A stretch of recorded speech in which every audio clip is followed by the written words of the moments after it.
Good afternoon. I'm Dawn Ireland. Thank you for joining me on Collaboration's Way, or RAM's Living Rare Estate. I am a member of RAM, and I am also the president and founder of CDH International. My background is in patient advocacy after becoming Shane's mom 28 years ago. He was born with undiagnosed congenital diaphragmatic hernia. I'm really excited to talk to you all about competition between charities and collaboration between charities. I'm also going to give you ways that you can work together with other organizations to collaborate and build your communities and to help patients and to achieve research faster with less resources. Collaboration versus competition is incredibly important when it comes to grants, donations, attention for our individual organizations, sponsorships, research, and our patients. Until we can confront and accept the fact that there is a problem with competition in the rare disease and disease space, that we're never going to fix the problem.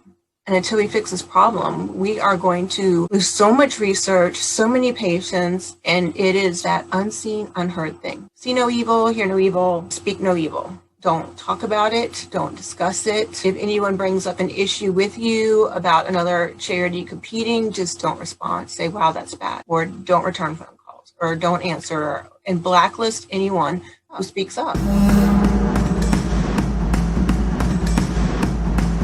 When you speak up and say, that's not right, don't do that. Guess what? You're a bad guy. You're not supposed to speak about it. Many people who are professional whisper about these things, know these things are going on, but they don't want to speak up about it. So do you know what happens? Nothing. The bad still keeps happening. Communities still get splintered, organizations get destroyed, reputations get tarnished, people get blacklisted because it is not fun and positive to bring up bad things that happen in a community and try to fix them. Who made that rule? Who said it's not professional to see this is an issue that is hurting patients in the rare disease community, in the birth defects community, and all patient communities, and we need to address it and fix it. I would like to show you a visual demonstration on the importance of working together for patients. Each block represents every player in your cause. Every patient, every advocate, every charity, every researcher, every hospital, every member of industry. Also, these blocks represent patients' stories, journeys, videos, friendships. Let's call the first one Shane. This is my son. This represents his personal journey, his medical history, the people that he has touched, the awareness his story has raised, and the research that he participated in. Each of you have a block that represents the patients that you love, their journeys, their medical histories, the people that they have touched, the awareness their stories have raised, the research they participate in. Each of you who are patient advocates individually have a block. This represents your work, the research you've initiated, the collaborations you've made, the speeches that you give, the networks that you build, the awareness that you raise, and the lives that you have touched. Researchers also have blocks. Industry has blocks. And charities have blocks. Every service that they provide, every event, every fundraiser, every bit of research that they fund, every bill that they lobby, every video that they create, every conference that they hold, every patient and family that they help, and all the things that they fund. Everyone is represented. No one is less or more important than anyone else. Just as these blocks show, everyone is the same. No one has less or more to give. No one person or entity is worth more than anyone else. A patient advocate who speaks at a conference is no more important than the patients that they speak for. Industry is no more important than charities. Everyone is equal. We all have the same goal. Let's say that the goal is represented by the top of this ruler. This is what we need to get to save lives. Here is my son's block. It will be used to help everyone.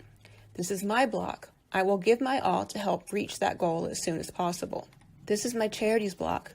CDH International will give our all to help reach that goal as soon as possible. But it's not just us. There are others who want to reach that goal too and want to help these patients as soon as possible. Each of these charities offer different services to patients. They have different projects, different funding sources. Often they work together on projects. The researchers do the same. The advocates roll up their sleeves and work to support and promote everyone. There are associations, mentorships, joint research collaboratives, joint events. Everyone works together and everyone brings something to the table. When we all collaborate, we get closer to that goal faster. It doesn't matter who is on top or who is on bottom because you can see we are all the same size and making the same contributions. And look how far we move when we work together. These other blocks, some may take longer to move over to the stack to help the cause. They will eventually get there and want to collaborate. But then there's CDH Me. They do not like the fact that CDH International started the build. They feel that they are just as important and they have more to offer. They have a bigger budget, a rich benefactor, a bigger staff. They are new to the scene and they believe that they can do more. So they start to build their own stack. They offer the same services as a charity in the collaboration. They offer the same donor approaches, go to the same donor pools. They repeat the same projects. They do not offer anything original and they compete with work already being done. Then they try to get other players to come help them.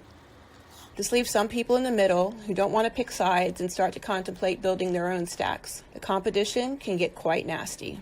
Money can be thrown around, slander, libel, stalking, attacking other players in order to convince patients, funders, sponsors to support them.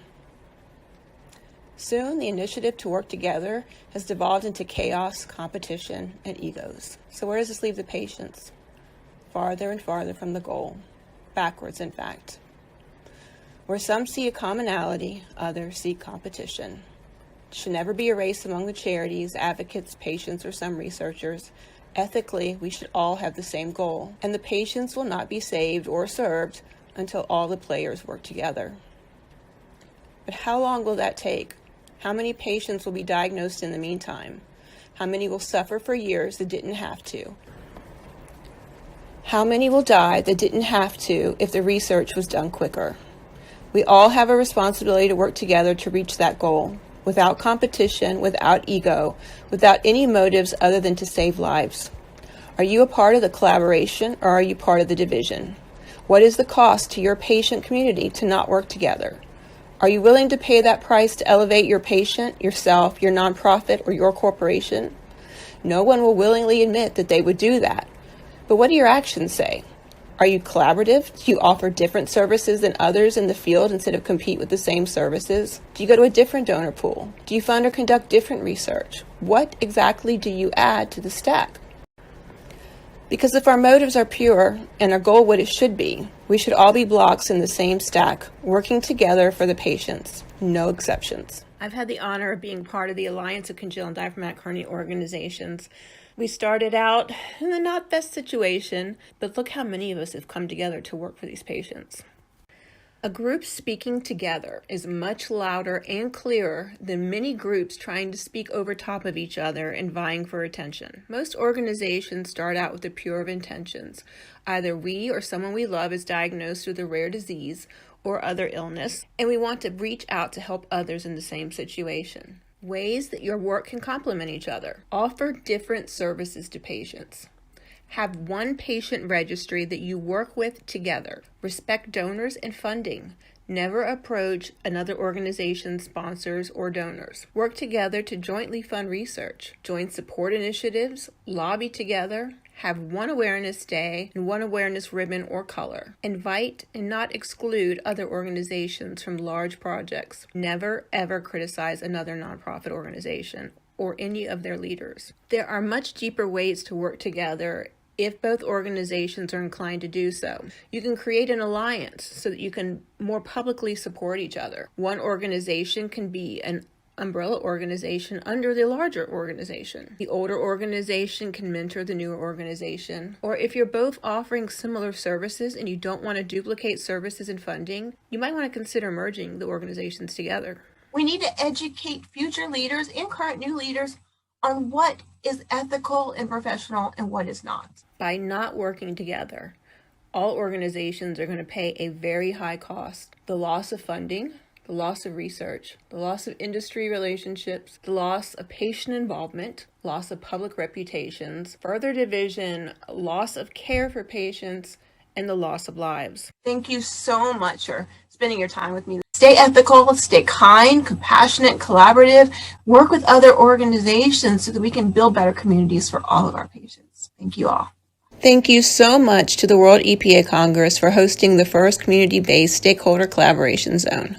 I'm looking forward to seeing everyone at the Living Rare after party.